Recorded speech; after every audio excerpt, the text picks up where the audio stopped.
கத்தாரில் வஃபாத்தானவர் பற்றி பொய்த் தகவல்களை பரப்பாதீர்கள். ஆதாரங்கள் இவ்வீடியோ இணைப்பில் இணைக்கப்பட்டுள்ளது. இலங்கையில் அம்பாறை மத்திய முகாம் பகுதியைச் சேர்ந்த முகமது ரிஸ்வான் அன்சார் 25/5/2020 திங்கட்கிழமையில் கத்தாரில் வஃபாத்தானார்.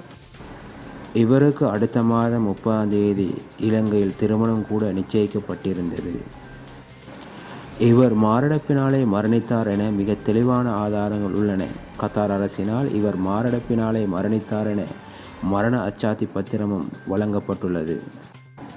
கத்தாரில் செயற்படும் ஸ்ரீலங்கன் கம்யூனிட்டி வெல்ஃபேர் ஃபெடரேஷன் அமைப்பின் தலைவர் அக்ரமும் இதை சகோதர இணையத்திடம் உறுதிப்படுத்தினார்.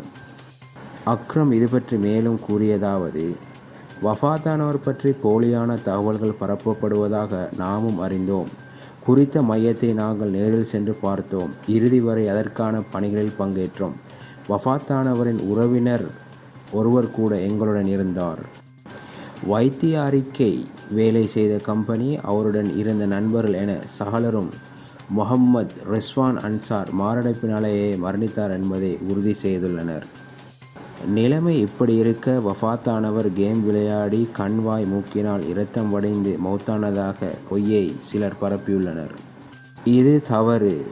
இதுபோன்ற கதைகள் வஃபாத்தானவர் குடும்பத்தை எப்படி வேதனைப்படுத்துவன சிந்தித்து பாருங்கள். தயவு செய்து போலியான ஆதாரமற்ற வாட்ஸ்அப் தகவல்களை நம்பாதீர்கள் என்றார் அக்ரம்.